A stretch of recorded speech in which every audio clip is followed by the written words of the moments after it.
In this video, I want to show you how you can use group and direct message settings to better control your group or individual messages. Some of the features are optional or may not be enabled for your organization. If you do not see them, reach out to your administrator. To view the group settings, you can click or tap the three dots or the ellipses option in the upper right corner of the selected group. This will display the group settings panel on both the web app and mobile device. From the web app, each option is organized into tabs across the top, and on a mobile device, they're displayed in rows. But almost all the settings are similar.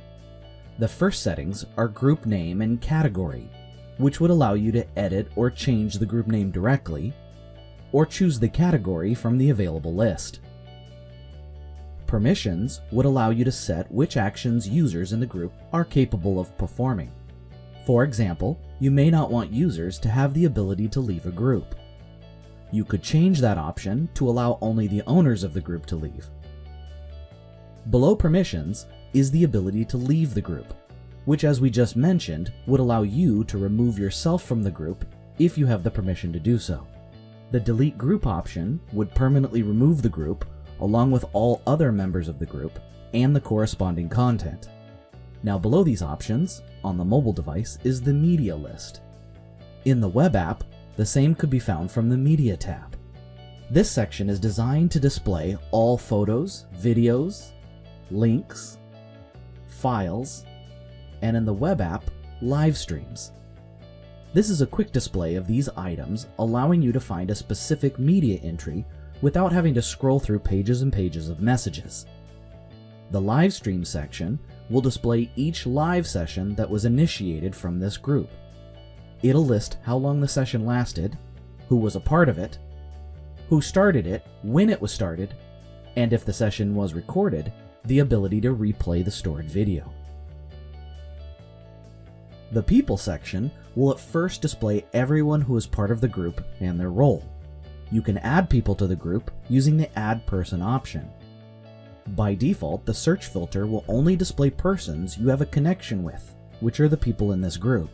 You can change that by changing the filter option to the entire organization, which will now display everyone who isn't already a part of this group.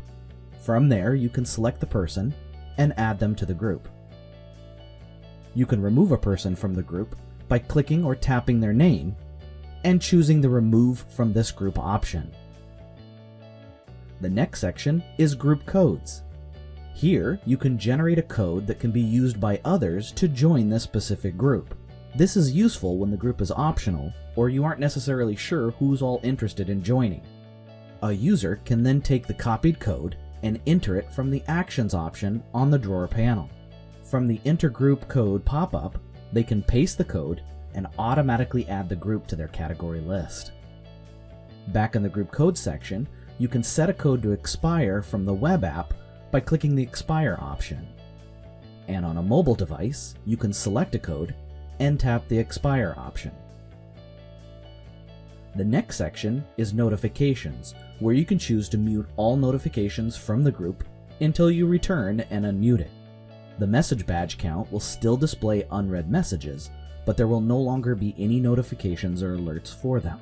If you don't want to mute the entire group completely, you can choose to snooze all notifications for a limited time, such as an hour or a full day. Below the snooze options, you can choose to indefinitely suppress specific options, such as disabling user messages, system messages, or their reactions. Several of these settings can be applied to an individual direct message as well. By selecting a user and clicking or tapping the direct message settings option, I'll see a limited set of settings, such as notifications and media entries. An option only available for direct messages is Hide, which will remove the user from the direct message list. However, this isn't permanent, and the user will be added to the list the next time you or they send a direct message. There you have it, group and direct message settings for better control.